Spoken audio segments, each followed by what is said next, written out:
So, here we are with the commentary for the theatrical cut of Nightbreed. My name's David Flint. I'm the editor of The Reprobate, which you can find at reprobatepress.com. And my name's Adrian Smith, and I'm the editor of horrorpedia.com, which you can obviously find at horrorpedia.com. And here we go into Nightbreed, where straight into the opening credits we're seeing a lot of monsters. Straight away with monsters. Yeah. Giving us an idea of the kind of film it is. I should say at this point, I think, if you haven't seen the director's cut and you haven't listened to the discussion of the difference in the films, probably it's a good idea to go and do that. This is the version that played in cinemas in 1990. Yeah, this is the shorter version. The shorter version, and not the version that Clive Barker approved of. He was very critical of this film in this edit. He was very unhappy with the changes made by Morgan Creek and 20th Century Fox. Yeah, I mean we'll get into that obviously in detail as things go on. But at this point, this is the director's approved version. To this stage, it's. Well, I don't think any other choice in the matter.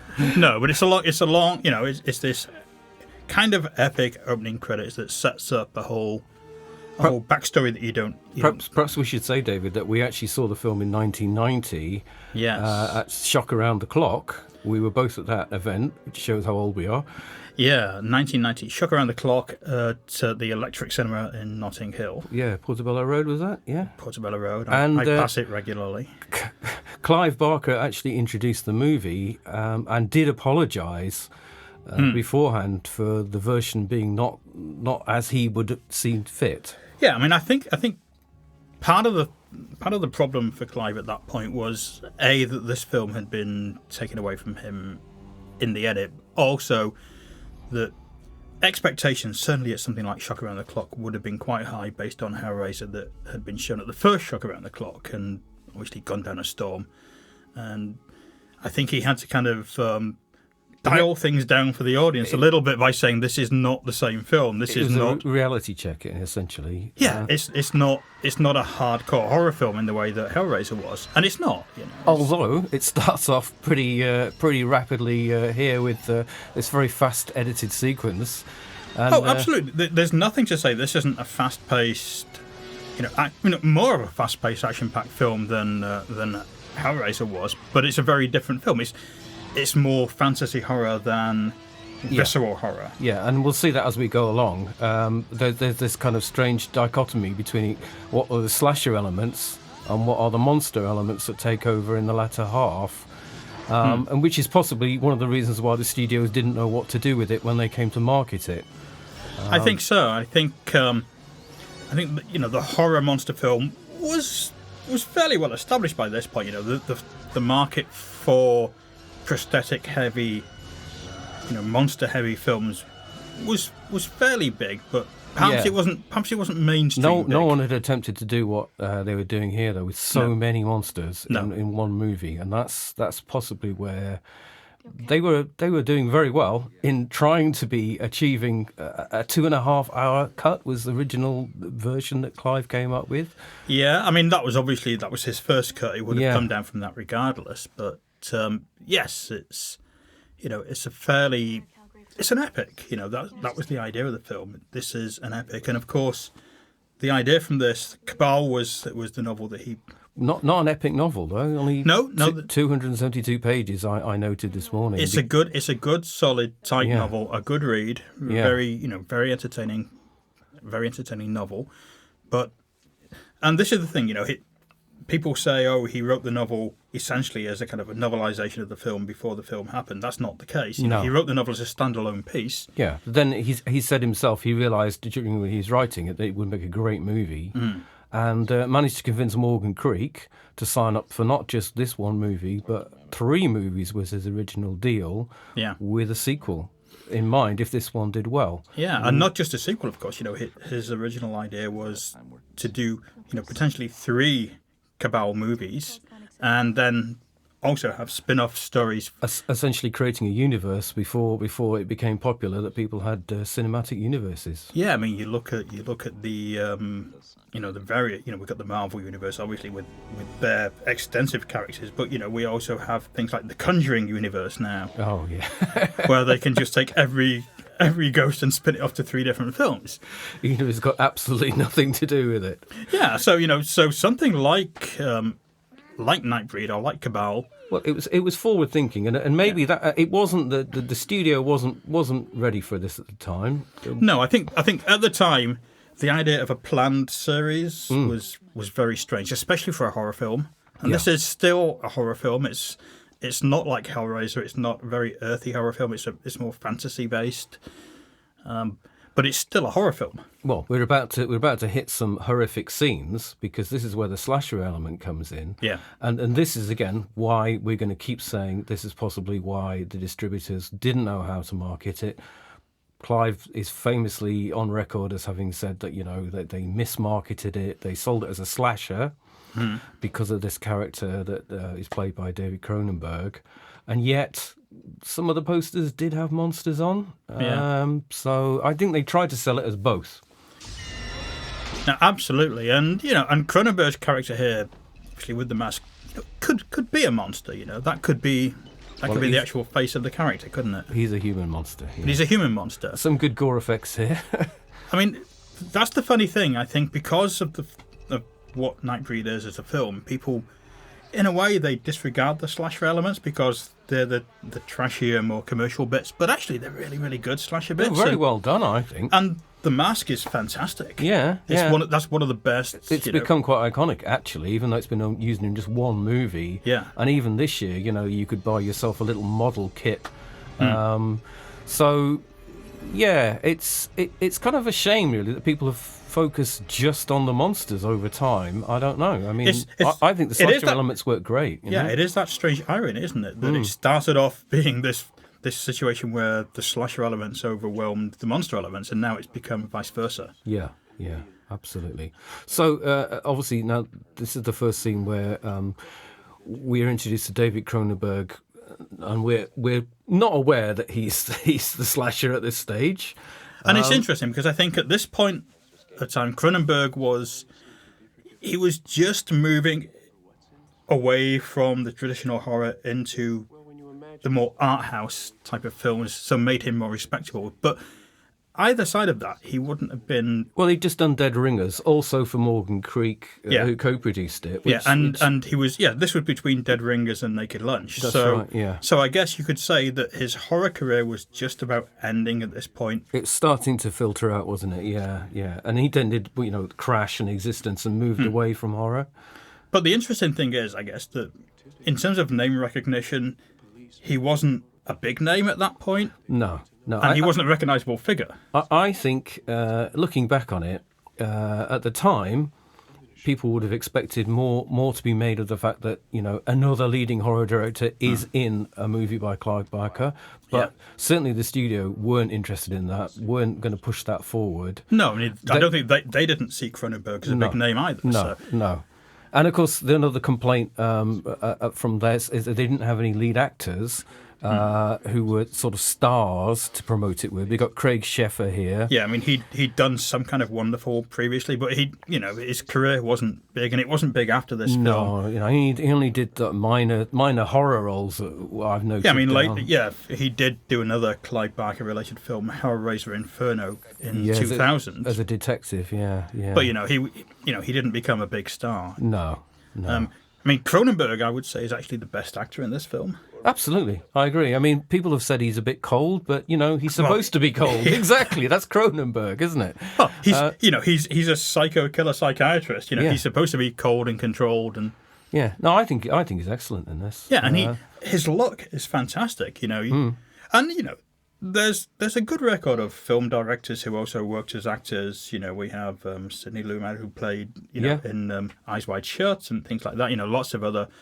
Peckinpah. Cronenberg also was in a Friday the 13th film as well. Yeah, it was really strange, Jason X. But also, he'd already had an acting role in Into the Night, which wasn't even a horror film, but, back in 1985. And then he'd have cameos in his own films. And then after this would not have leading roles, but would turn up in small parts in lots of other movies. So, he's a decent actor. Yeah. And it's the funny thing, because one of the criticisms of Cronenberg, certainly during his early films, was that, he wasn't an actor's director. His actors were a bit stiff. Often he used to get lead actors who weren't good. Yeah, no, definitely. Stephen Lack, I think. Was it Scanners? He just really didn't.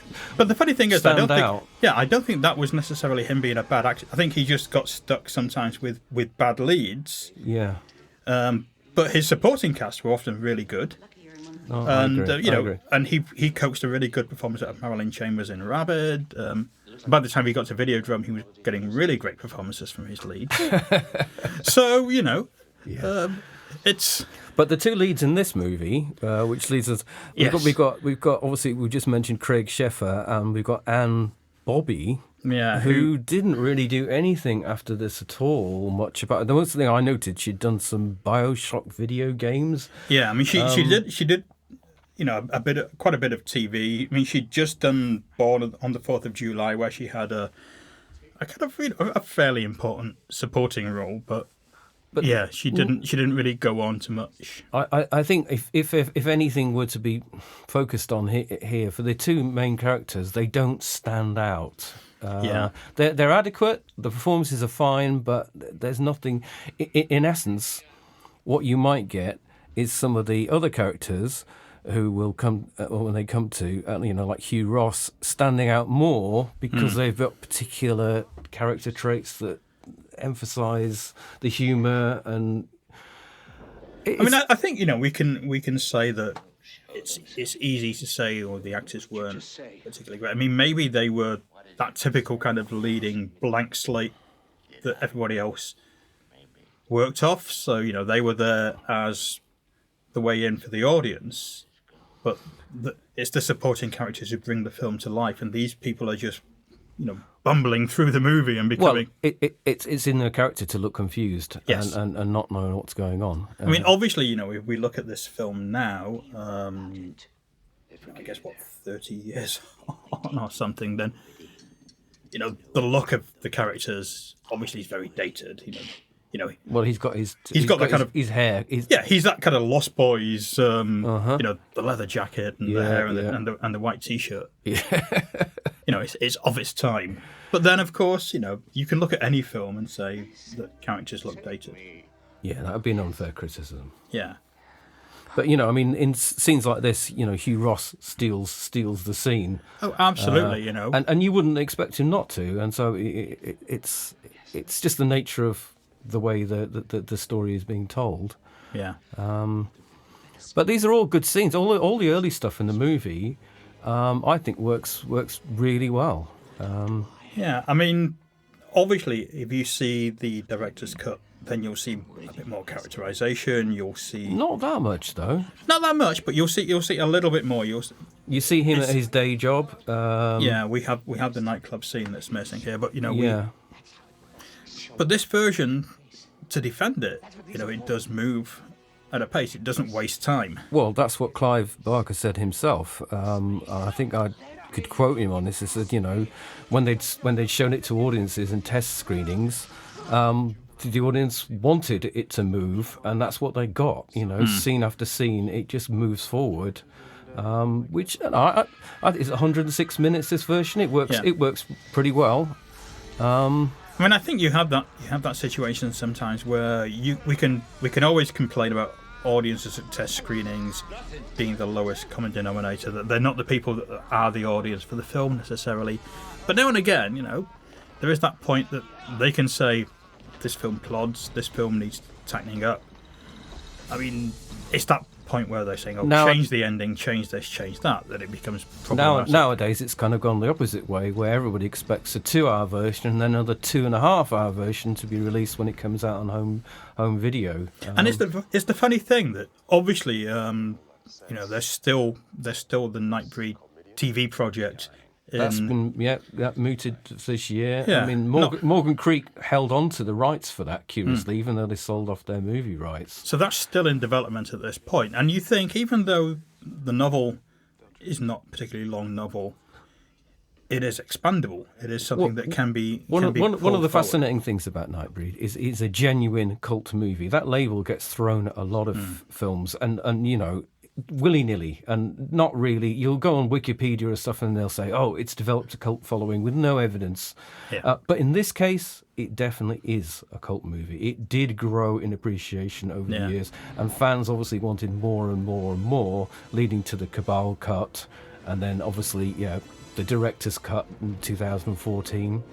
I think part of the problem this film faced at the time is because people were expecting another Hellraiser. They were expecting more than the film could ever deliver. No matter how great the film was, it could never be the film that the audience or that horror crowd wanted. And I think time has allowed people to look at this film on its own merits rather than being his follow-up to Hellraiser. Well, I'll be perfectly honest. I certainly enjoyed it much more when I watched it again recently than when I watched it back in 1990. I'll be fair. I watched it at the same time as you at Shock Around the Clock, and I thought it was dreadful. I think we were all disappointed, I think. Yeah. I mean, to be fair, we were watching that film at 1 o'clock in the morning or something in a very hot and sweaty cinema after watching another 3 or 4 movies at that stage. Several films in a row, yeah. Yeah, so not the ideal circumstance. I think unless something was a stone cold masterpiece at that point, you were going to be disappointed and you were going to be fed up. Now, what about these matte shots that some people have picked up on as being outrageously, incongruous? I don't have a big problem with them. I mean, if you look at old Hammer films, you'll see these. They'll stop and look up at the castle, and then you look and you think, that's just a painting. But I don't mind. But it's funny the whole thing's a dream in a way. Yeah, and it's funny that Clive Barker actually refers to both this and Hellraiser as his Hammer films. Yeah, no, I read that as well. Yeah, I was quite surprised about that. And, it kind of makes sense. He would have been at that stage. I mean, the interesting thing, I guess, is that when he made this film, he was still more or less UK based. He was probably on the verge of moving. He was getting a bit transatlantic by that. But he was, he'd done Hellraiser in the UK, and then that had been dubbed with American accents. He'd done, he was very quickly Hellbound was made to kind of almost admittedly start a franchise. Yes. So clearly that was the thoughts with Nightbreed as well. But it's interesting that he was doing this at a time when perhaps the British horror film was essentially dead in the water. I mean, people were still making the odd one, but there were some poor examples. I actually watched Dream Demon the other day, and if you remember, but there were poor examples, but also the fact that the critics and the film establishment had an absolute loathing. They were very sneering and looking down. I mean, famously around this time, Channel 4 went with Film 4 was saying they would never finance a horror film because horror films were just like trash and disposable. That all changed, didn't it? Well, exactly. And there was an interview on Granada TV with Clive Barker being interviewed by Tony Wilson, where they were talking about some film critics had been discussing the most successful British films of the mid-'80s, and they were talking about things like Oh, My Beautiful Laundrette and Letter to Brezhnev and all that stuff. And somebody brought up Hellraiser and said Hellraiser's been far more popular, far more successful worldwide than any of those films. And they didn't even acknowledge that as a British film because, it's a horror film, it's commercial. And that's what people were facing at Times that have changed now, though. Absolutely. You can look in The Guardian, as I did the other week, and see, the top 10 zombie movies, which, if you read the article, it's absolute just waffle for the internet. It's very, very poorly written, and so they've realised now there's a huge market out there for cult movie stuff, and they have to get their foot in the door. Yeah, I mean, I still think there's a degree of contempt underneath all that. Yeah, I mean... and horror shouldn't be respectable. It shouldn't be the mainstream thing. It should be the outsider genre to a degree. Well, certainly with this film, there were lots of elements in the book that couldn't have been transferred to the screen. No, of course. That were too outrageous to show. Yeah. Some of the more sexual elements. And people have sort of said, well, Clive Barker had to make an R-rated version. Well, of course he did, because contractually that's what he was obliged to do, and no studio was going to give him $11 million to produce a movie that would be unrated. Yeah, and I don't think it would have even crossed his mind to put out some of the more outrageous scenes in. No. Because it would have been a distraction from the film as well. What you read on the page and what you see on the screen are very different things. It would have, it wouldn't have been marketable, no. I mean, the same with the title. I can understand why they pushed for a different title in Cabal, because American audiences in particular would have just been confused about what that is. I mean, Nightbreed is... you've got to sometimes you've got to understand what the studio is going to insist on, because clearly they've got to market the movie. Yeah, I think Nightbreed, it's a good commercial title. It's not a bad title at all. And it's had an afterlife in its own word. I mean, I used to be friends with the guys who ran Nightbreed Records, who were like a goth label. So it's one of those terms that people, they can relate to straight away. Nightbreed tells you something. Yeah, no, I think it's fine. And there's one thing I would notice here. Once we get to Midian, as we are now in the movie, it does become very studio bound, because this is all the stuff they obviously shot, in the UK. But again, I don't think that's a bad thing. It's part of the dream quality about the whole film, which again Barker noted himself when he said it starts off with a dream and it just continues that way. Yeah. It's quite delirious. I think if you keep something studio based, it also it becomes unreal. It becomes, one of the famous things, few British horror films of the 80s, like Company of War was all shot studio because they wanted it to look unreal. Yeah. So and then once you leave Midian, then you're clearly back into a different reality, and that becomes very apparent. But I think when you watch the film for the first time, that can be a little jarring.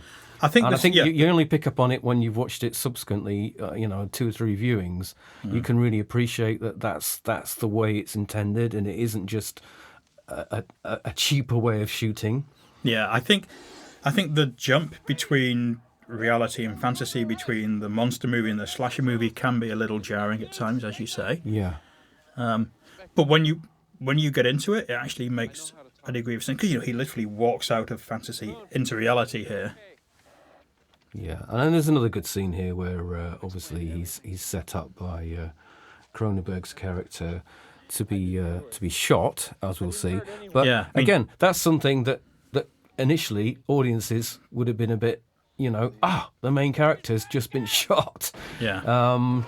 But of course, it is part and parcel of the entire story. And the whole thing is, it does come together because it is, who is the monster? The human monster, the supernatural monsters, or as we see later on, the whole kind of redneck posse. Yeah.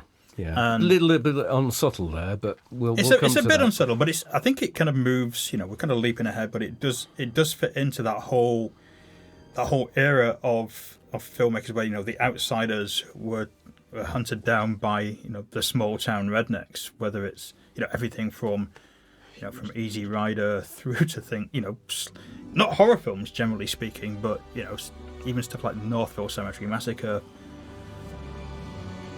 Absolutely. So we are kind of ahead of ourselves at that point. The score's coming in here.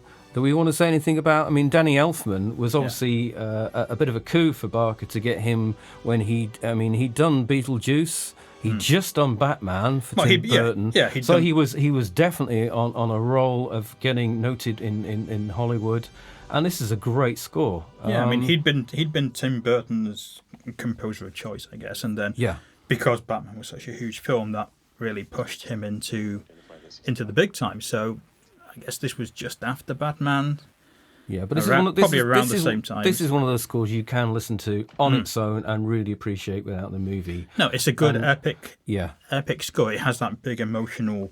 It has the emotional core. Yeah. Although there's a few panpipe scenes later on which we'll perhaps notice where, they aren't quite as. But of course, for Barker's next film, Lord of Illusions, he perhaps couldn't afford Danny Elfman by that time, and we got Simon Boswell doing the score. Well, that's a different story. Yeah, Boswell has a good solid career. Well, he horror did films too. He did some great stuff, for Phenomena and Demons too, and Santa Sangre. But it just shows you sometimes where what I'm trying to say is a composer becomes too expensive to use. Rather not the fact that he might not have been wanting to use them again. Just literally out of the market. I mean, I think, that there was obviously quite a long gap between this film and Lord of Illusion. That was 95. Yeah, this was 95. shot in 89. So I think the fact that this film was a bit of a it was a box office disaster. It cost 11 million. It made around 8 million. I think it's 8.3 million it took at the US box office, which clearly it didn't make its money back at the American box office. Around the world, it might have around the world. Up, yeah, I think around the world, given that's not what a studio wants. No, they want immediate success. Yeah. It did very well on video, of course. It was that's where it built up its market, isn't it? And because there was a lot of talk, with Barker involved, in fact, of doing a sequel. Yeah. For quite a while. Now, some of that I just mentioned the gore here as well. All of the gore stuff in this movie is very well done. Yes. Later on, I'm not so sure some of the monsters are they're of their time, shall we say? Yes. But we'll come to that. But I think all the gore stuff is really well done, and it's still kind of Clive working with his with his old crew. Well, Bob Keane supervised the monster stuff, so we won't preempt that by talking about it just now. But I just wanted to note that any of that stuff with slashing and wounds. Now, here's an interesting scene as well, which we just have to say. It's visually fantastic. Yeah, it looks great, but we're given such an obvious clue as to the fact that there's a later reveal that he's the killer, but it was patently obvious from this scene where he's got knives that he obviously is. I mean, so I'm not quite sure why the big reveal was supposed to be a big reveal. I mean, Decker is clearly, even from the start, his entire persona seems very cold, calculating, and cruel. But I think you could use like a grab from that moment and say, just have that as one of the iconic but it looks moments great. Yeah, I mean, of the era. There we are. Some good acting here. I mean, I think it is funny. I think Clive Barker said this himself, that there's a certain irony in casting Cronenberg as a slasher character, because those were not the films that Cronenberg made. He made the body horror films, and obviously that's why him and Clive Barker had a bit of a an understanding, because they were both working in very different ways within the same field of that. Clive's films were more had a bit more of a kind of sexual element, or maybe a more positive sexual element than you can't. Than Cronenberg's. Shivers certainly has a sexual element to it. No, it does, and arguably it's a very positive sexual element because it's liberation. But yeah, that's the message coming from the movie. But Clive, there's just before. It's a very brave decision to cast another director in your movie. Thinking, I mean, I've heard that he made a few minor suggestions, but along the way was very, very happy with the way the movie. He said that the atmosphere on set was exactly the same as on a Cronenberg set. That he was very relaxed and quite happy with the way it went. So no, apparently, potentially you could have had a clash of personalities, and I think they were very sympathetic to each other. Apparently, when he wasn't filming, Cronenberg would be off writing the Naked Lunch screenplay, and another film that wasn't well received at the time. No. But I think the interesting thing about Clive Barker's stuff is that whole, the way he approaches sexuality and the whole kind of BDSM side of things. There was an interview with him in Skin 2 just before this film came out where he talks about that, he wants to take words like fetish and pornography and monstrous and rehabilitate them in a way from being negative terms to positive terms, because, these are all things he liked. And it's like, well, why should we just hear those words and think about bad things? We should think about good things when we hear those words. And I can fully sympathise with that. I'm sure reprobate like you can. But I mean, going back to this movie, by this time he'd got some of that stuff out of his system with the Hellraiser. I mean, I know he didn't direct Hellraiser, Hellbound, Hellraiser 2, but he was overseeing the entire project, and by this time I think he was obviously more willing to, as we noted before, tone down some of the more sexual elements from the book. I think by this time he was starting, because he'd been announced as being the future of horror. he'd written by Stephen King. Yeah, written the books of Blood, which were very kind of hardcore horror stories. Yeah. Quite shocking for their time. But by the time this film came out, he'd written Weave World, which is far more fantasy based. He was even saying, this might be the last horror thing I do for quite a while. So, he's moving on, and this is more fantasy horror. Well, I was just say this is one of the first scenes as well that's occurring now, where we get to see the monsters. Yes. Several different monsters. Yeah. And wonderful, wonderful creations. Some of them. And then some of them maybe not so wonderful. But, it's at least it's being imaginative. That's the whole point, isn't it? I mean, I think, again, the monsters are very much of their time. And definitely some of the stuff that's taken out of this edit is monster stuff. Yeah. I mean, that's some of the stuff that crept back in the Cabal cuts, because fans wanted to see the monsters that they felt they'd been denied to see. And we have Doug Bradley, who essentially he's playing it's a variant on the Sayer of the Law, isn't it? So he keeps saying, "I am the law, I am the law," repeatedly. Yeah. And although he was dubbed afterwards, yes. Apparently. This is not his voice in the movie. No, apparently, that was another kind of budget cut that was imposed on him, that they couldn't be bothered, flying him over or paying somebody in the UK to do the dub. Yeah, that's a shame, isn't it? It is a shame, yeah. Yeah. And I think, he's been on record of saying that he's a bit disappointed with this character, that he thinks it's a bit bland, and, I do see that, there's not a lot...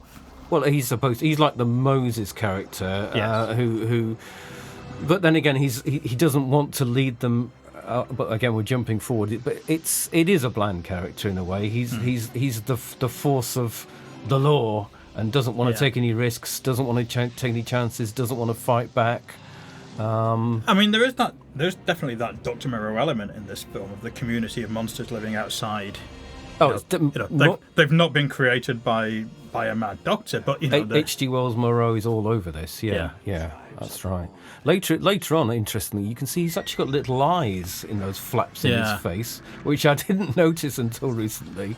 So there's a lot of detail that you wouldn't notice unless you saw it on a big screen in decent quality, which is, of course, what now people can appreciate. In the past, when people saw it on VHS, which most people did, that's where they would have seen quite a dark movie, because transfers were always traditionally sort of 25% darker. Yeah. And didn't get to appreciate all the monsters. Now there's a drink that you want. That's the drink that I'm having now. Okay, through this commentary track. Yeah.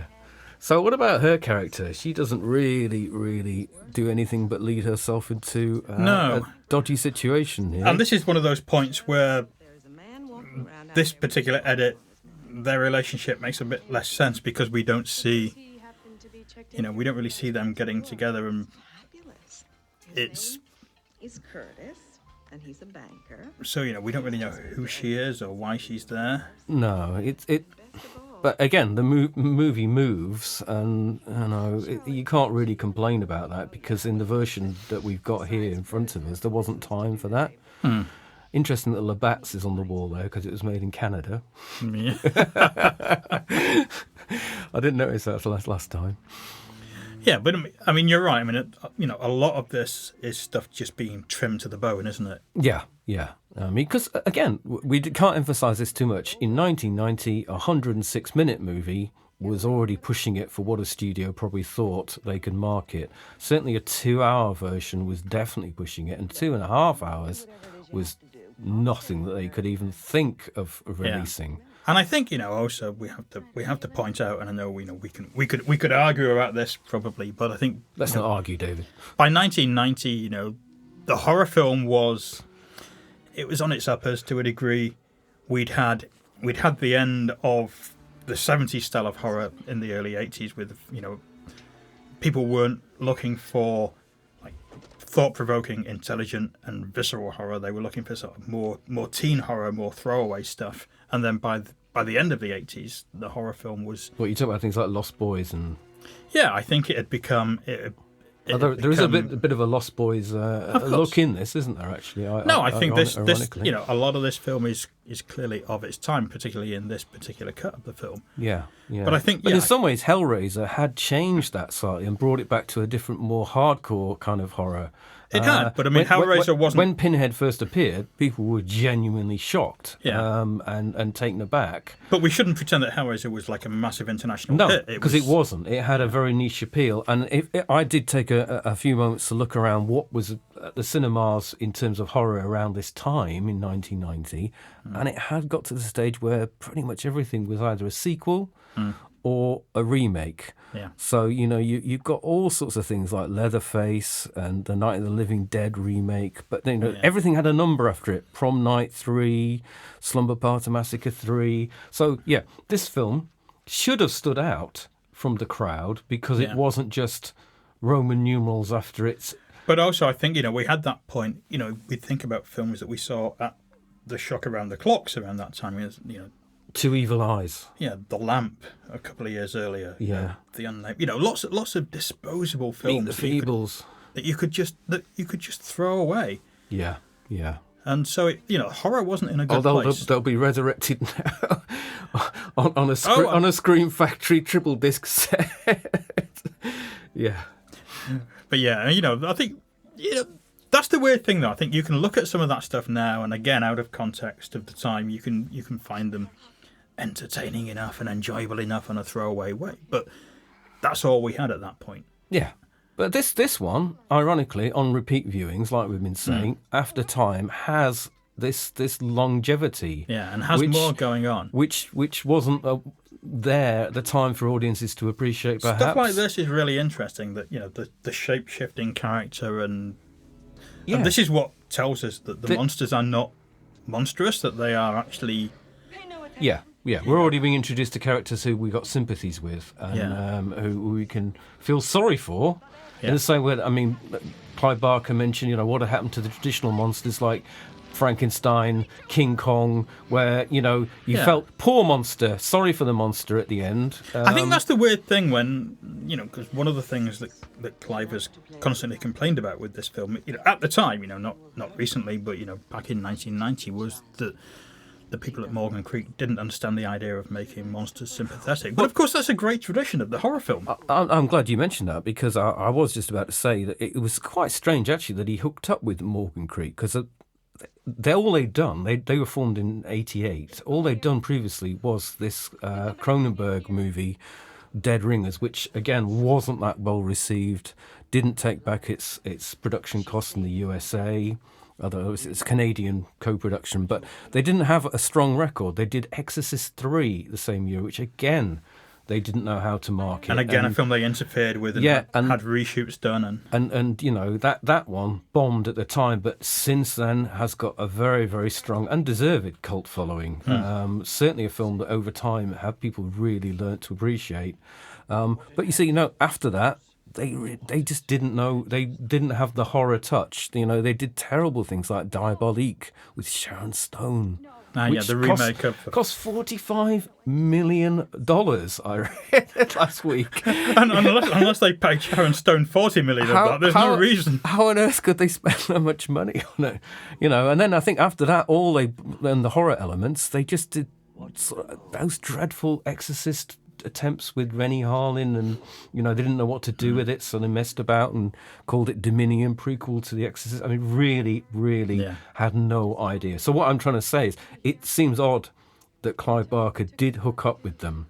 Well, it does, but of course, all the films you're talking about were around that same time. So I guess, there wasn't a track record at that point for him to say, wait a minute. The Exorcist stuff was years later, but Exorcist 3 was around that time. Around the same time. But, they had a hit with Pacific Heights, but that could be argued it's much more of a thriller anyway. So I think more accurately, a bunch of filmmakers were all sucked into the Morgan Creek, sucked into the creek. Sucked into the creek, yeah.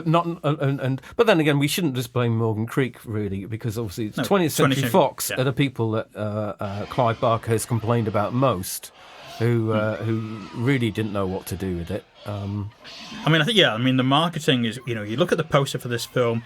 I know Clive has said that. Well, there's two different posters I've seen. Yeah, but he's saying they didn't. I've seen this terrible one that has lots of monsters on, but makes it look like the Breakfast Club, where they're all just looks awful, posing around. Yeah, and not satirically in the way that the Texas Chainsaw 2 poster did, but in a very kind of, oh, this is commercial. Here's a guy hanging out with his monster. He looks like a comedy. Yeah.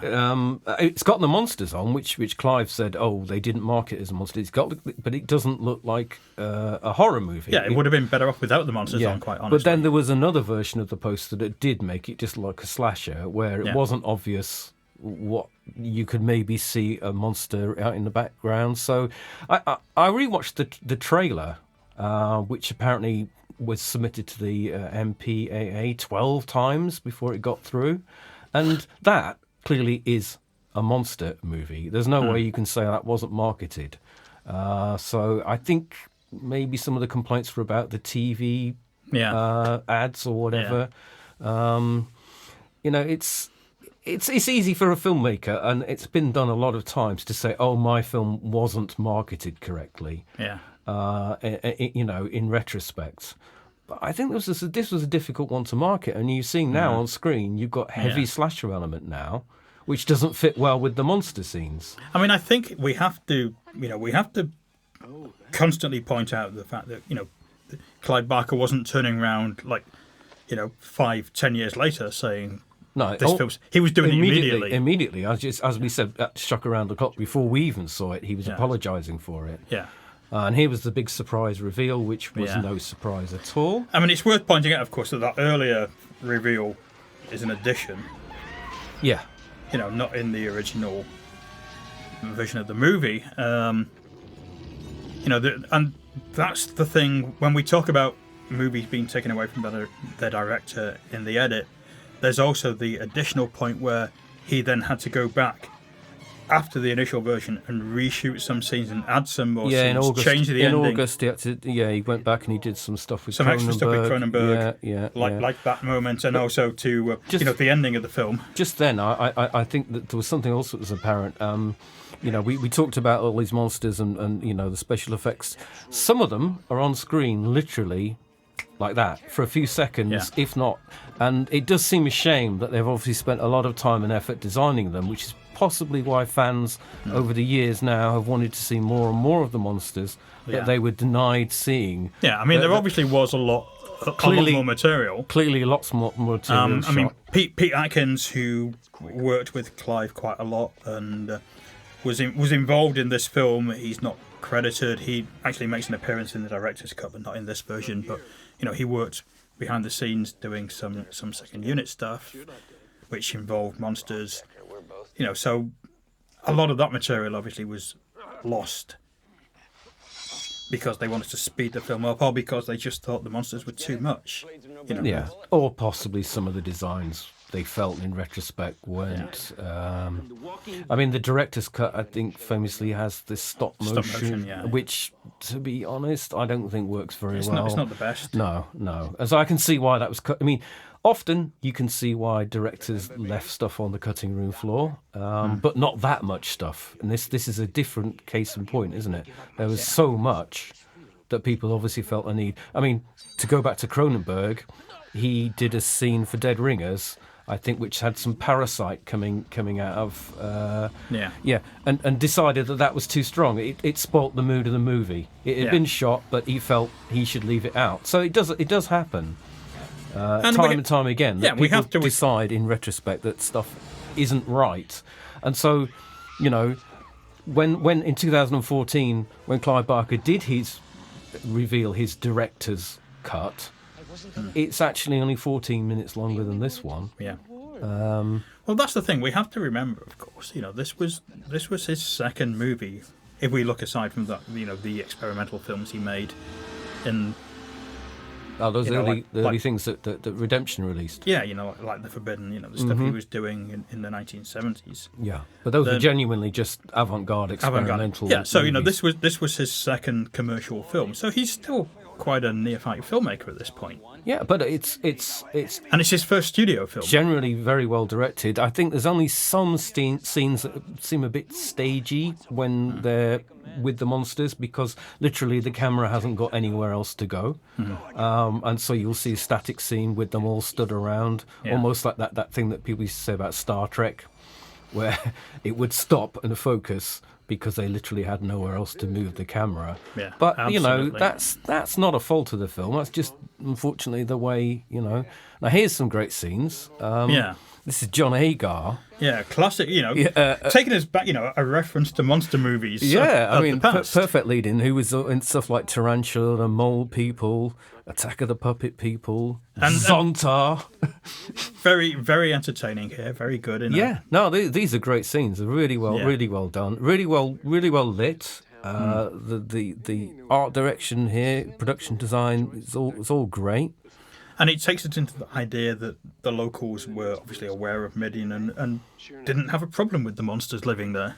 Yeah, that was one of those things where, rewatching it, I thought, well, why wouldn't the locals know it's there? But he answers that, doesn't he, in this scene? They're all aware of it, and they don't care. Yeah. It's only later on that we see... live and let live, isn't it? Yeah, we see the redneck element deciding that, they're going to trash the place and kill all the monsters. Yeah. But no, these scenes reminded me slightly of stuff in Texas Chainsaw Massacre 2. Yeah.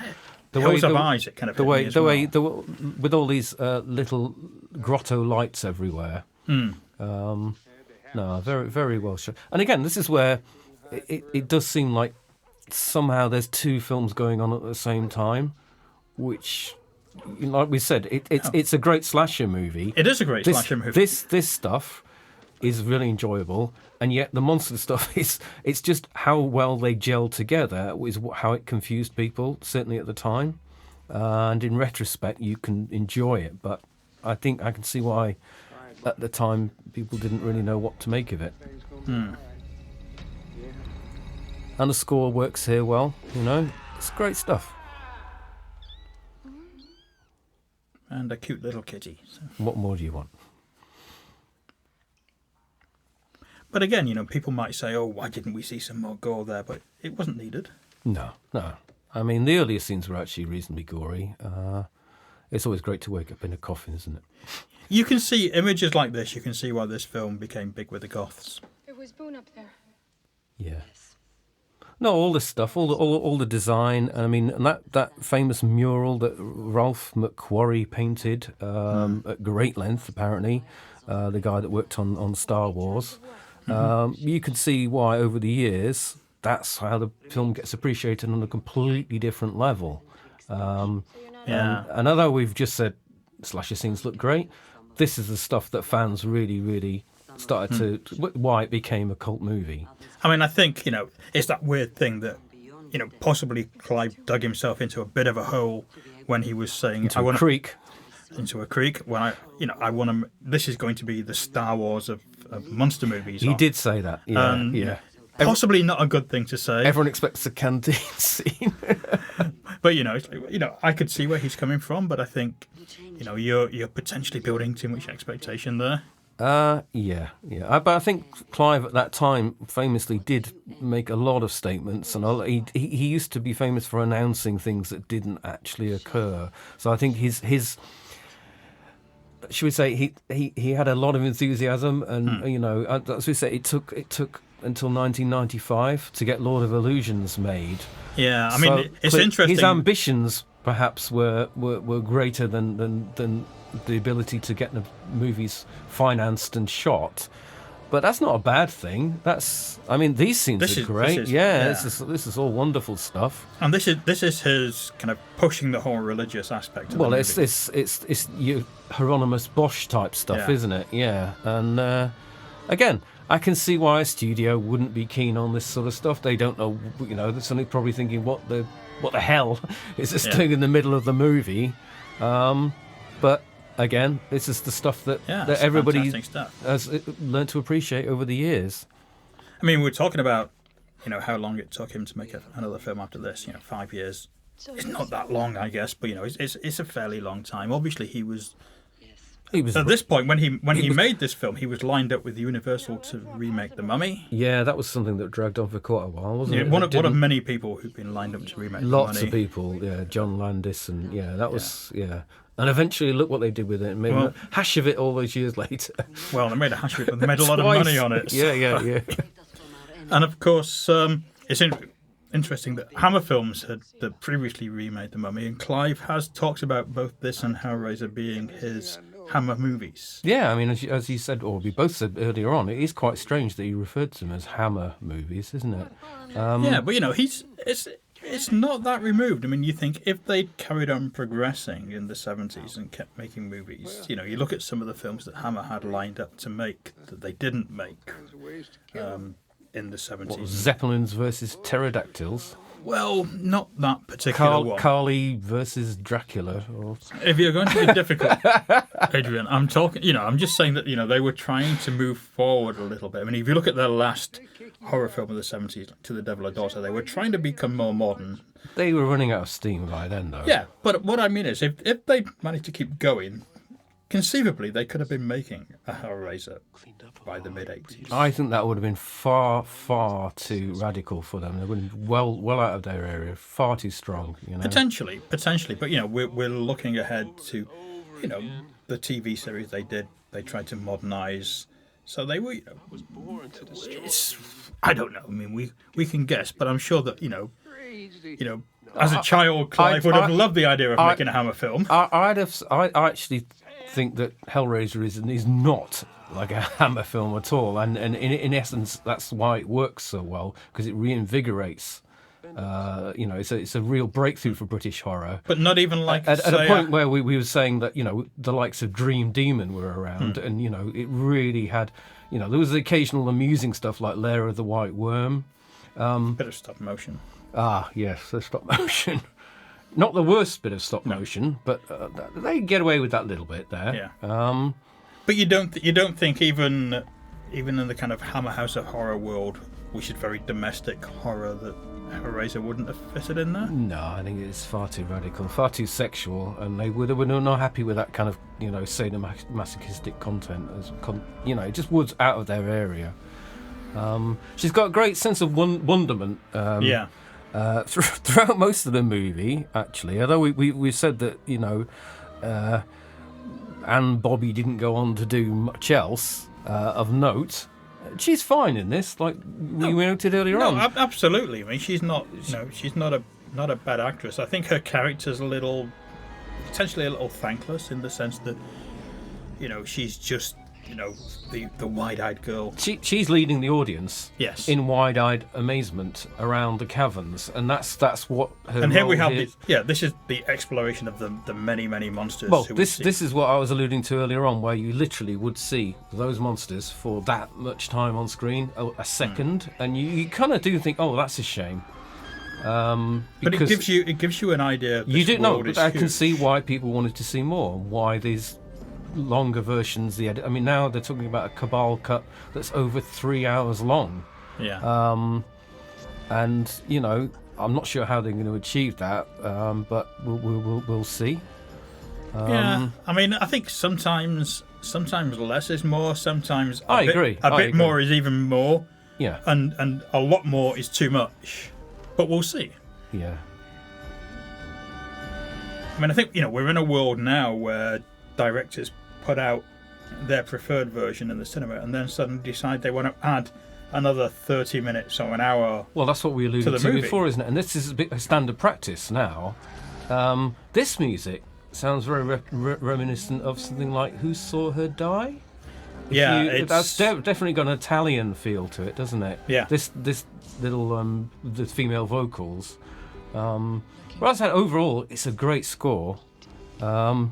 It's actually a score you think, now we have the whole vinyl revival thing going on, that, maybe somebody's done it, I don't know, I haven't checked, but, that a great vinyl edition of this, an extended edition maybe, would be really good, because obviously the soundtrack did come out at the time. David, I'm sure there is one.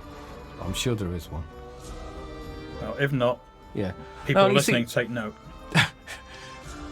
There's this really long extended sequence now with all these monsters, but I think it works. It's this is where you get the wonderment, and this is where it becomes full fantasy. You've entered a completely different realm, a different world, and you're intrigued and you want to know more. Yeah, she's walking through levels. I mean, I guess we should mention that with There's the occasional monster, like that guy in the background there. He looks like he's walked out of the Monster Club from 1980, if you remember that one. Yes. Where some of the monsters did look a little bit ropey. I have to point out that if you diss the Monster Club, you will get 2 or 3 people getting online to you and being very annoyed. 2 or 3 people, from experience. Yeah. Okay. Well, I won't. But this is there were 2 Nightbreed video games. And you could see how somebody... We'll talk about those shortly, but you could see... I checked one of them out at the weekend because my son's big on video games and... Not good? Well, yeah, I mean, of its time, and that's the thing. If you look at any of those old stuff that was for Atari and of that age, I mean, it really does look very, very basic. Not so much the graphics, it's the sound effects. Because when you had, the lead character, who we will refer to as Cabal later on, kicking around against monsters, he kept going, ah, ah, ah. It was strange sound effects is what kind of threw it for me. But it's curious because you think you could almost have that kind of that platform element of going through different levels. And yeah, I mean, I'm sure that worked quite well probably for that game. Yeah. But, so I'm not a fan of video games personally, so I don't know whether it was good or bad, but... But now we come to the film's second monster. Human monster. Yeah, indeed. And who really, really, everyone that watches this film picks up on this. The fact that, this guy, Charles Hayde, who plays Captain Eagerman, he's great in the role. Yeah. If a little bit unsubtle. But the character's an unsubtle character. Exactly. That's what I'm saying. His character is really, really right wing and outrageous. But if you look at the White House now, I mean, it's not. Well, it's funny. It's funny that, I mean, not even so much just the White House now, but if you look at society in general now, we have this giant divide between tribes and opinions, and the right versus the left. Everybody's got their own absolute agenda now. They can be all outraged by what everyone else says. Yeah, and they all have their extremist elements, and so this is very much that this us and them mentality, isn't it? Where the film is very much on the side of the monsters. If the Nightbreed existed, they'd have their own web force, wouldn't they? They'd be objecting to being treated in a certain way, and absolutely, yeah. Which is kind of one of the points of the movie. I mean, it's funny, you watch the film and you do things like, even at the time, even in the areas, could a police force really get away with raiding a cemetery with explosives and flamethrowers? And we'll come to those scenes because they seem not just heavily armed, but they're almost like a mini army, aren't they? Yeah. I mean, it's very entertaining stuff. It's hugely entertaining, and of course, within the great idea of films like this, it's very, it's got a great cathartic thing when you see the Nightbreed fighting back and defeating them. It's built up nicely in terms of believability. Well, yeah, but we're into a film with monsters. With monsters, I know. I was just going to say. So you have to accept whatever. But this local police force does come so heavily armed. It is ridiculous. So we have Boom going to see. Well, according to the movie, it's Baphomet. Baphomet is how they pronounce it. Baphomet is how a lot of people how it's written. Pronounce it. An interesting character, obviously. Based on the real character, deity. People. Is it Church of Satan? Yeah, I mean, Baphomet is the Church of Satan image. Mm-hmm. Here we have it in a very different way. I mean, obviously, Baphomet wasn't invented by the Church of Satan. No, I mean, the Knights Templar, as yeah. opposed to the people who were originally persecuted for worshipping this deity. No, absolutely, it's like, people said it's like it could be the head of John the Baptist brought to life. People have said it's an Islamic. There you go.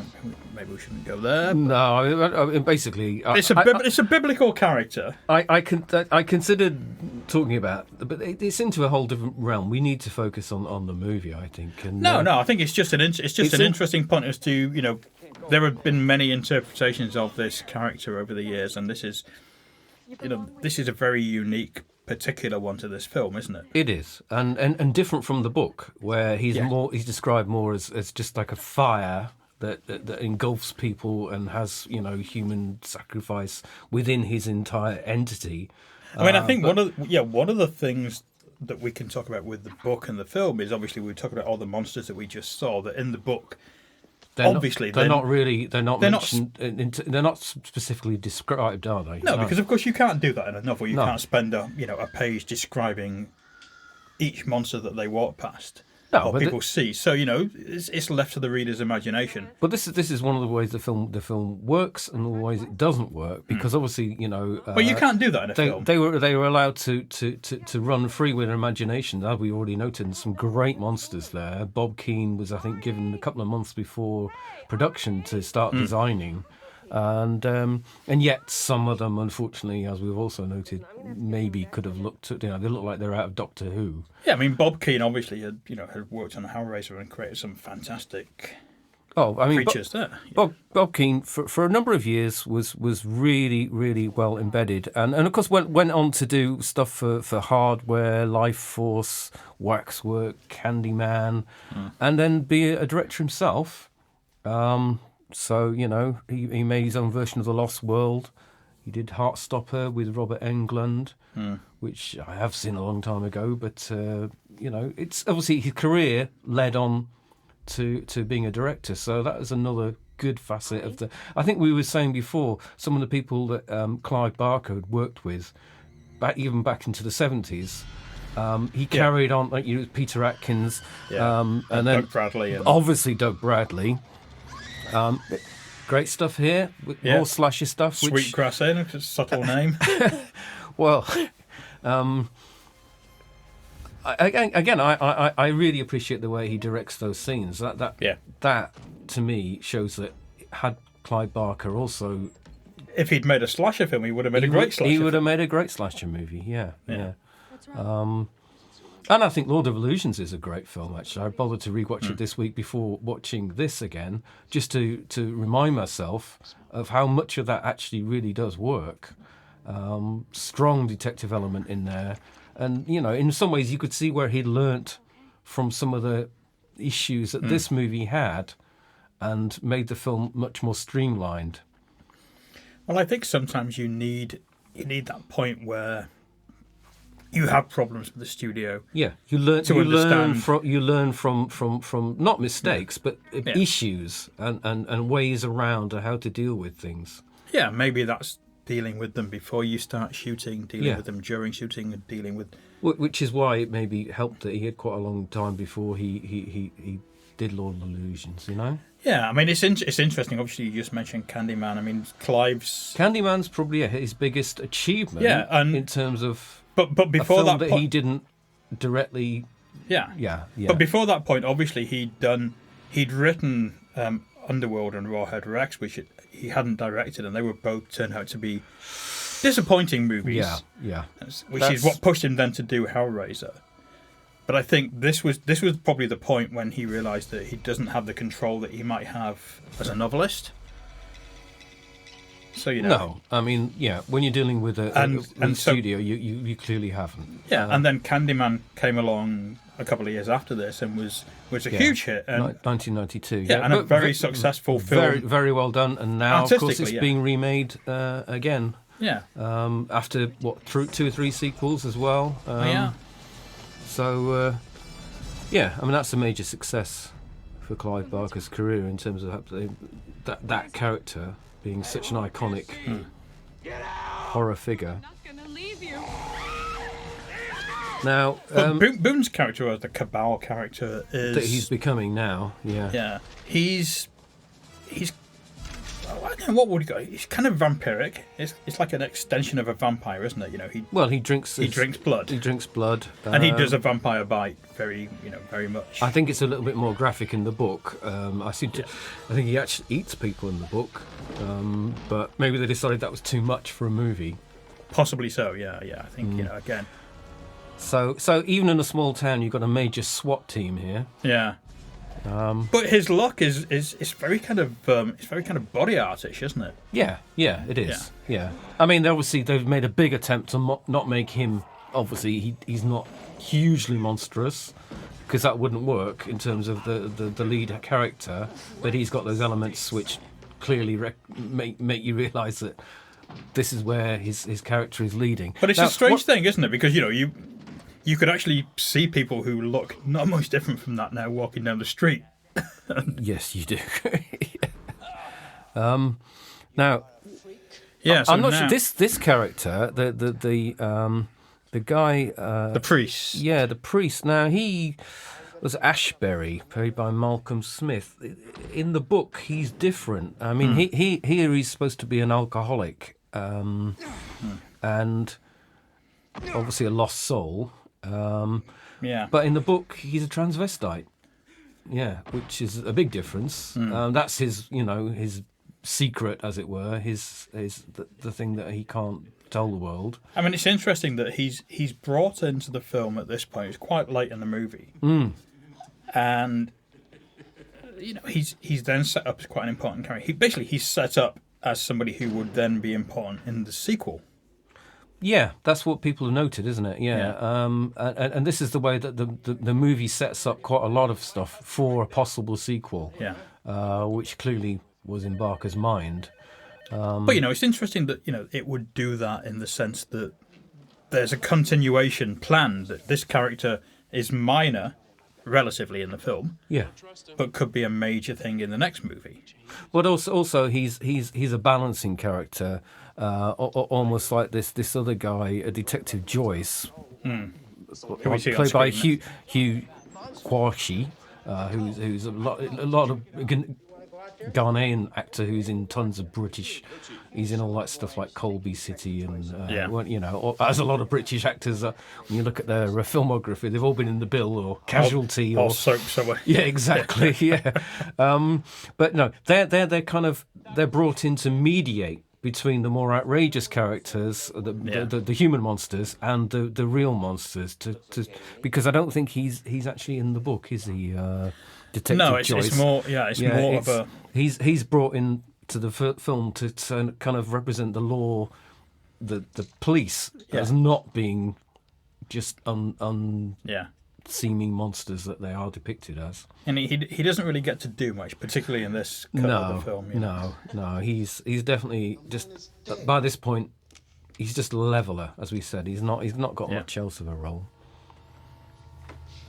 But I mean, the Ashbury characters, is interesting because he's a weird one because he seems to flip and he wants to become he's this religious figure, then he becomes sympathetic. I don't think he works. To the breed. I don't think he works quite well. I think he's not developed from of all the characters in the movie. I think he's the one that's least well. Yeah, because we don't know what his motivation is, and it seems to flip flop. I mean, even then, you just see a scene where Cronenberg just looks and doesn't say anything. All he has to do is look. Yeah, and it's great. It's just a cold, clinical look. He doesn't need to say more. There's a weird alternate universe where this film was a huge hit and Cronenberg became some kind of major star appearing as villains in movies. Yes. I mean, it would have taken away a lot of movies. I still think it's fascinating that he appears in Jason X because, as you noted earlier on, that kind of movie you'd have thought would have been very lowbrow for him to get involved in. But he did direct one of the Friday the 13th TV shows. He did actually as well. Yeah, so he doesn't look down on stuff like some people do. No, which is unfair. So there we have, yeah. Now we're nipple ring. Now we're starting into the forces of repression, aren't we? Which is. And this is probably the closest that this film really comes to that kind of, the whole kind of BDSM thing where he's hinting at the whole fetish club scene with the nipple ring and the tattoos. Mm-hmm.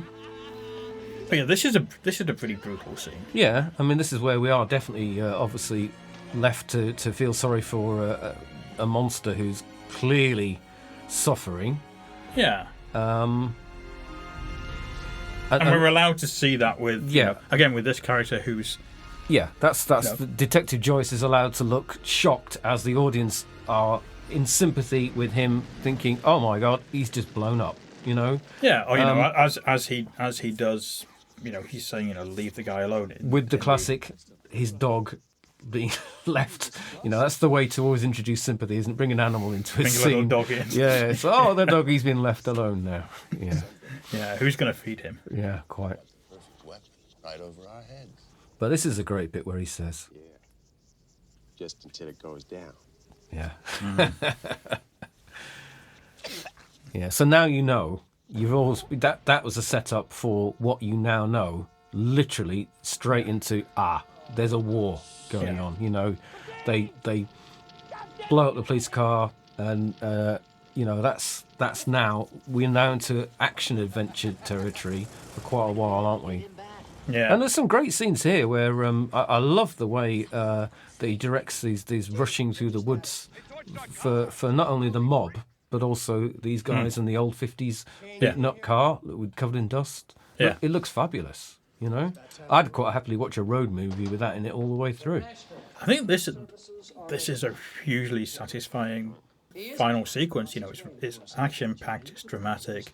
It builds you towards, as I said earlier, this cathartic emotional release. There's just tons of action from now on. I mean, and this is where I think there's a quote from Clive saying some of the guys had been working, Pinewood had been working on Raiders of the Lost Ark or some other major action movies, and said, oh my gosh, there's more action going on here. There's more explosions. There's more, this is heavy duty stuff for us to be filming.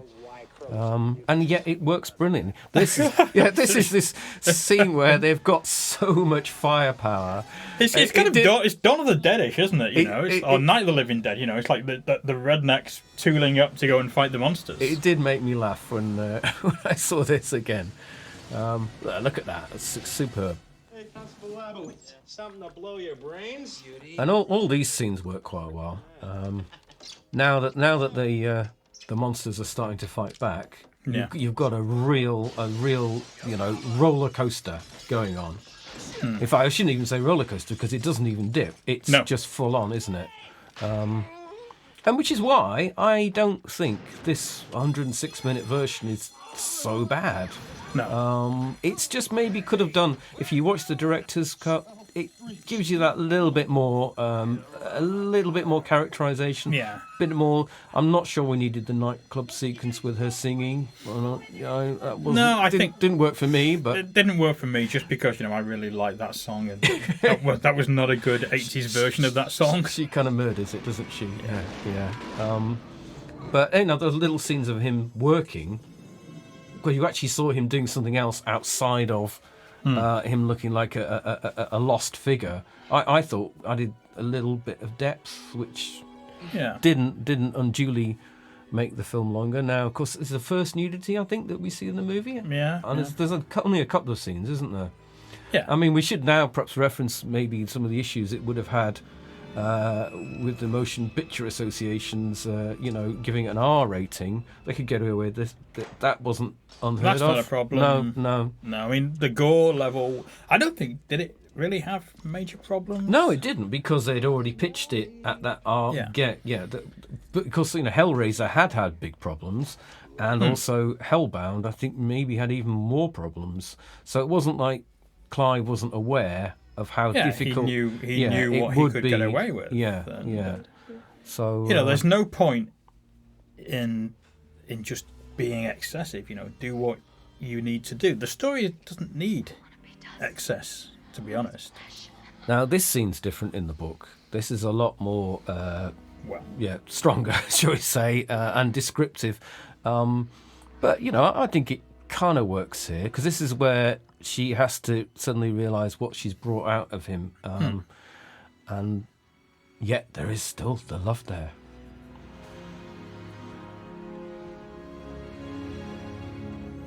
Well, yeah, it's the interesting thing of he's this monstrous character, but he's still the person that she's in love with. And does she want to become a monstrous character herself, which seems to vary from version to version. Well, yeah, she does at the end, but we'll come to that. I still think Hugh Ross is great in those sort of scenes where he's standing around for some reason chewing gum all the time. But when he's wearing his cowboy hat and he's a comedic. Add the odd monster. amusing one-liner. I think it works really well. Not sure about his makeup on his head, but I think he's a good character. Yeah, and I think some of the stuff he does here is really, really good. It's really it's the right side of comedy to lighten things up a little bit. Yeah. Now this is where, as we were saying, it gets full on, and these really are roughneck, redneck guys now, aren't there? There's no way. There's no subtlety. No, there's no subtlety. And I suppose if you were watching this at the time, particularly if you were a critic, you might suddenly think, hang on, this film suddenly lurched into this kind of Rambo-esque action type thing. Because of course, it's like First Blood is a similar thing of the outsider, or the one outsider being Rambo at that point versus the redneck town. Now it's just like a whole bunch of monsters, but there's. Well, it wasn't unheard. I mean, Near Dark, 1987, yeah, is full of action. I mean, it's an action vampire film, isn't it? Yeah. And in some ways, has some similar elements about them being the outsiders and cast out of society, nomads, as it were. I just found something. I really think you ought to take a look at it. I like this scene as well. Yeah. I really think you ought to take a look.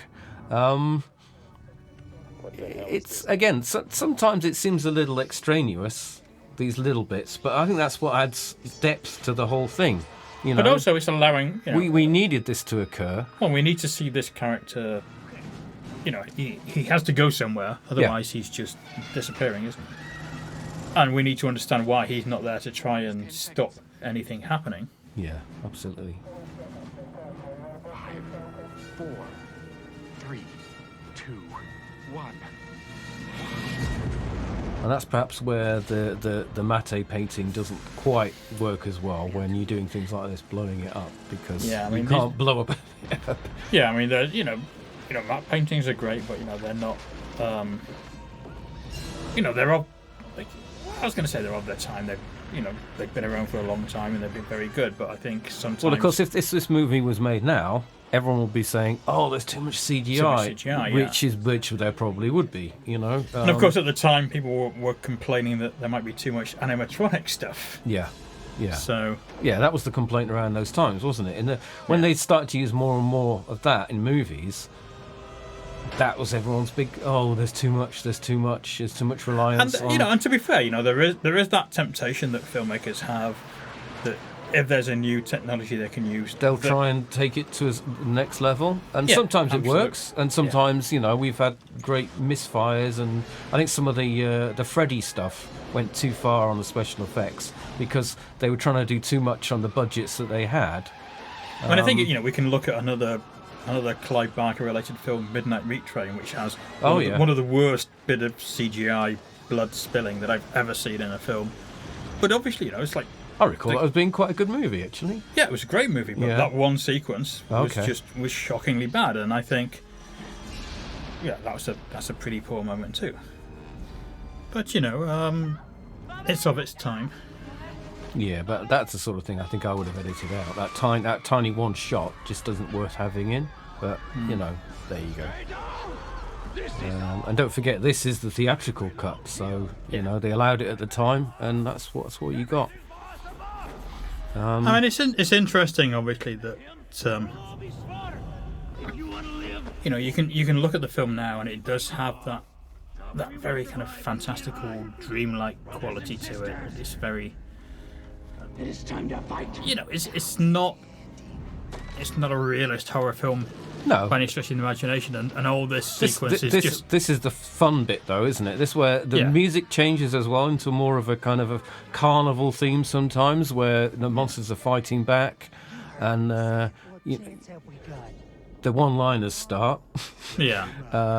And clearly, this is a bit that loads of fans love. Probably one of the highlights of the movie. Yeah, I mean, I think it potentially doesn't really work as a sequence later on when those come out. kind of stops the action, doesn't it? But they're slow because you think they should just shoot out and grab somebody by the head. Yeah, but again, that's one of the limitations of the special effects at the time. And if it's CGI, they would have shot out, but they would have looked really like CGI. So, but it's a strange, it's a trippy. I mean, it's interesting that Clive Barker himself talks about this as having the tone of an opium dream. Yeah, that's exactly what he said. Yeah, all the way through. Yeah. A high weirdness quota, which is true. It's a very weird film.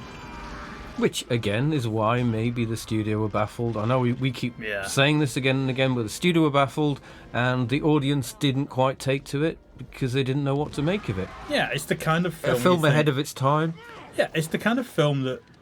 It's that cliched thing that, it finds its audience on video because for the people going to the cinema to see a movie, they expect something very mainstream and very ordinary.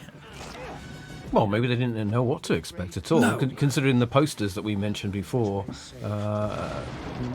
No information, perhaps.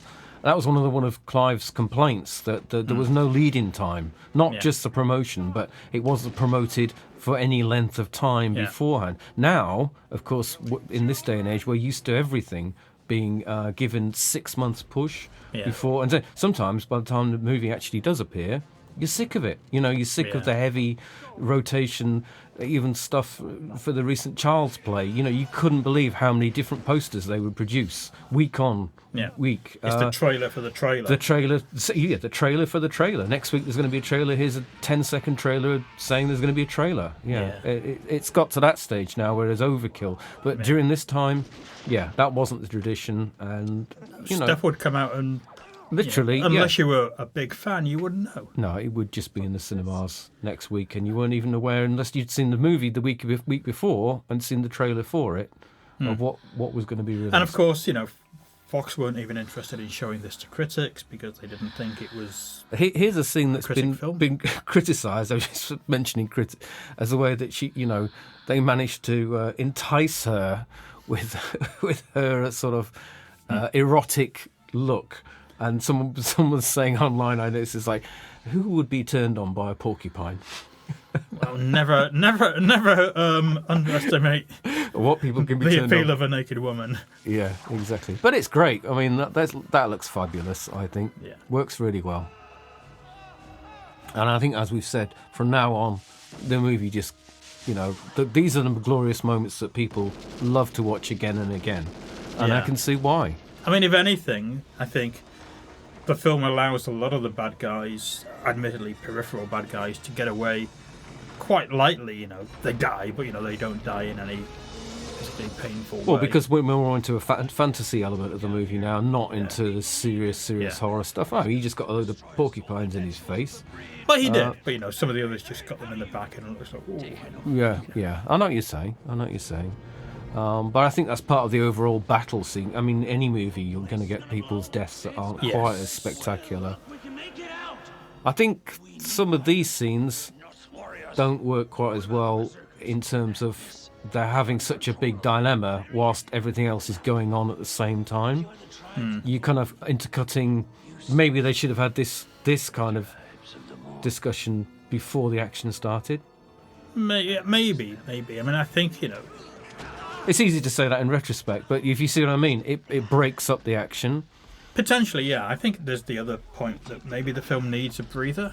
Yeah. It needs that moment where you can just settle and allow the characters to be characters rather than just wild action. Now here's the scene that we were just alluding to. Give me a good reason why. So, I mean, it does stop. It is going to stop slowly. It's like, well, he could have just shot him in the head while they were coming out. It couldn't. But I think he's supposed to be entranced, isn't he? Yes, and of course. Bemused and amazed and then dead. Yeah. What a mess. We never get to see what the mess was, but... No. Not sure him wandering around with his Bible looking baffled. No, I think, as we said earlier, his character's... It's a bit of a strange one, because he seems to go to one place at this point where he's he's lost his religion. He's lost his faith clearly by dropping the Bible. Yeah. He's becoming part of the Nightbreed, and then but then suddenly he doesn't want to be part of the Nightbreed. Maybe he just doesn't like the way he became as a monster. Yeah, that's debatable. I don't know. He's not a good-looking monster. He isn't, no. But then who's a good-looking monster? How do you say what's a good-looking monster and a bad-looking monster? But there's certainly a lot of explosions now, and no one could be complaining that there isn't enough going on. No, it's once we've got past that little brief theological debate. Yeah. There's some strange things flying around in the air, I think, coming up soon. These things. Yes. Not sure what you made of these, but I thought they were quite fascinating, even if they don't entirely work. They're a dreadful special effect, but they're interesting monsters. I quite like them. That's probably the kid in me. And this is where you see the eyes come out in the flaps, which I think is the first time you can clearly see that. And so I think the film does a good job of doing essentially what Clive Barker wanted to do, was make the monsters sympathetic, make them heroes, make them understandable. But you say that now. Are these guys the berserkers? They're not exactly meant to be sympathetic. Even they say, shall we let them out? I mean, they're clearly afraid of them. Well, essentially, even within Midian, they're seen as being potentially very, very dangerous and. Yeah, they're your weapons of mass destruction, essentially, aren't they? Well, they certainly are now. Yeah. So you don't want to unleash that, but what can you do? Yeah. And I'm sure that if there'd been a sequel, that could have been something to explore. That you've opened that particular can of worms. And what do you do with it? Portal to hell.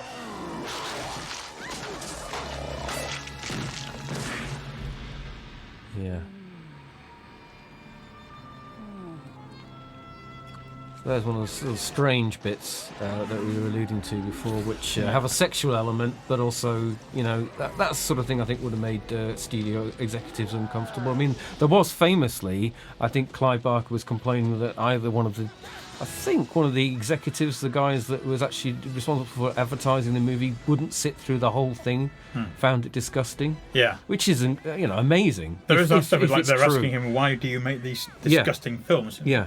What is it that attracts you to these monsters? And it's like, well, that's, not what we should be talking about. We should talk about how to market the movie. Yeah. So you can sympathise greatly with him if that's what was said. And I'm sure that, if you've made a film like this, which is clearly a very ambitious movie, it's got it's based on your own novel, it's got a lot of stuff in it that you really, really like. To have that not just taken away from you and re-edited, but then to have people who you've worked with questioning your morality. Yes, it must. It's got to be soul destroying. Very, very frustrating. Yeah, I mean, you kind of wonder what they were thinking when they even agreed to make the movie. I mean, you have to think, it's like, well, why would he want to go back and make movies after this? Why would, this would put a lot of people off forever, wouldn't it? It's like, let's just go back and write novels. Very dispiriting. I agree. So, I mean, all credit to him to have gone back in and done Lord of Illusions in such a great comeback, I think, actually. Yeah. Yeah.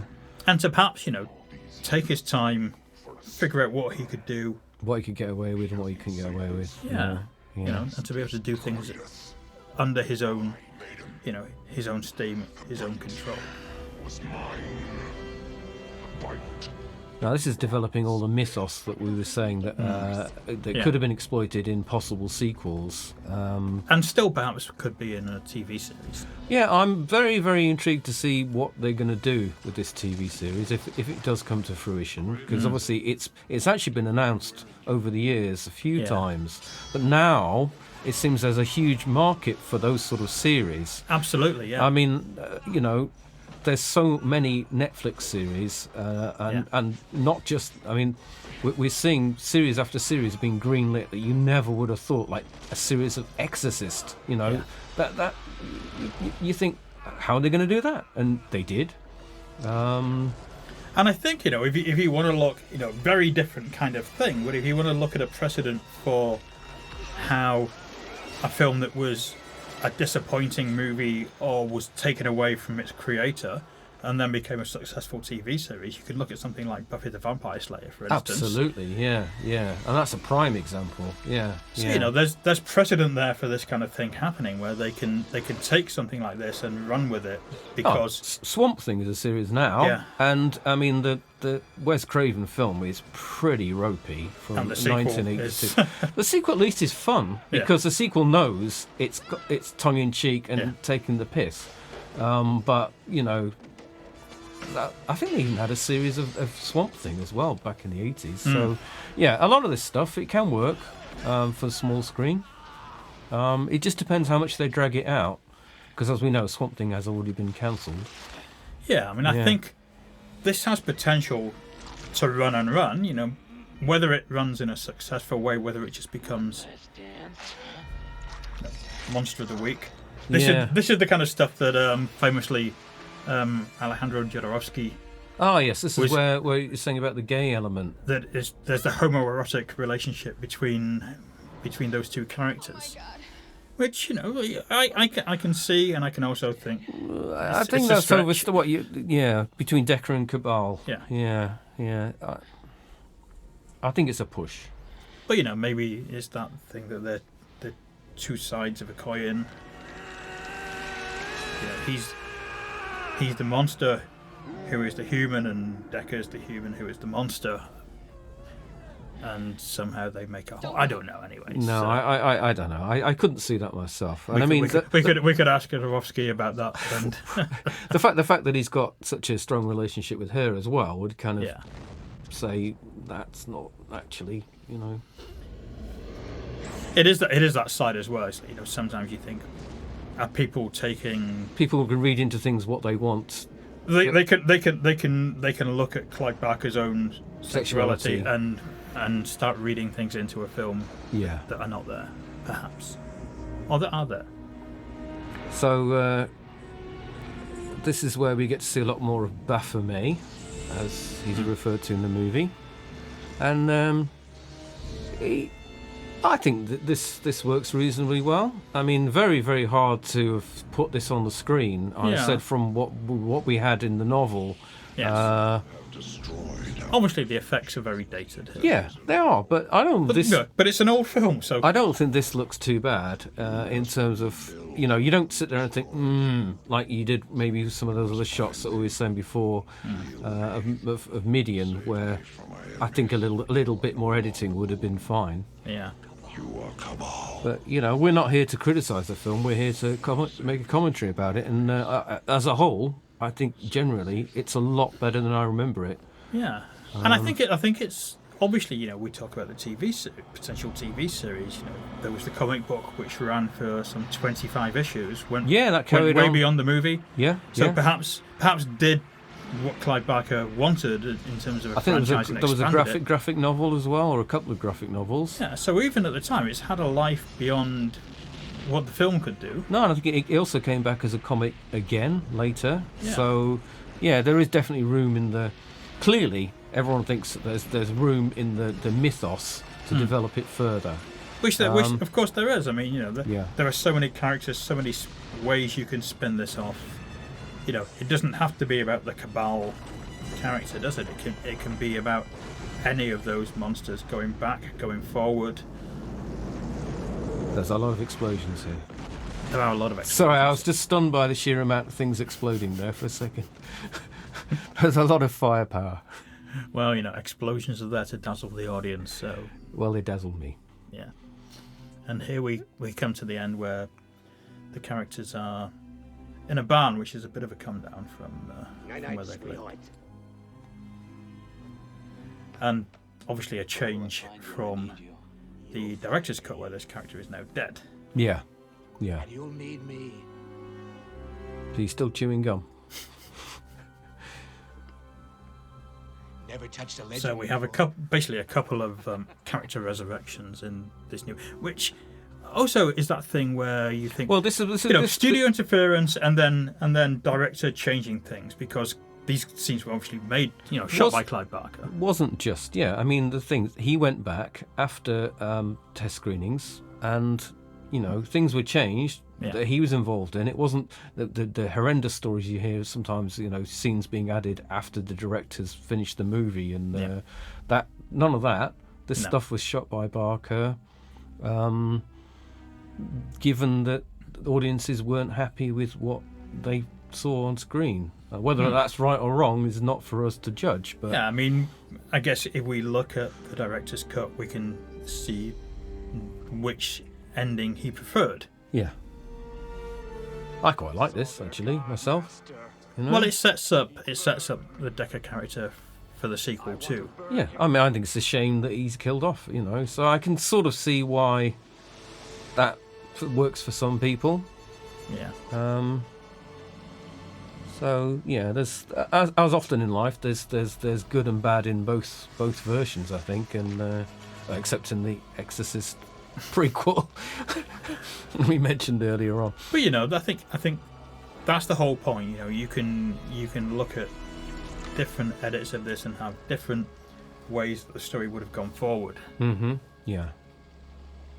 And of course, as we said before, this look that Decker's got, it's such an iconic look, and that at the end looks fabulous to me.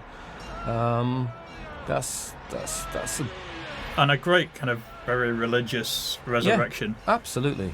And if there is a TV series, I imagine that they would want to keep the Decker character around. I'd be very surprised if they didn't include him. That would be a shame. Yeah. So here we are. We've the end of the movie. It's been a fascinating experience. Just going through this again after all this time, and I think, and as we've said a few times, that this movie has flown by so quickly. Yeah. Whilst we were trying to raise points that we'd obviously thought that were mentioning, we needed to say during the commentary, lots of stuff was going on screen which we didn't have chance to even comment on. Yeah, it's flown by. It has flown by. So I think that's what people should watch this version. They should watch the director's cut, and if they've got 3 hours, maybe the new Cabal. Because I think that's the point really. If a film, there's things to be gained from watching different versions, I think is what. And I think and if a film just flies by and is consistently entertaining, that's got to be a good thing, hasn't it? Yeah, I think so. And again, you can appreciate things like, even during the credits, how good Danny Elfman's score is.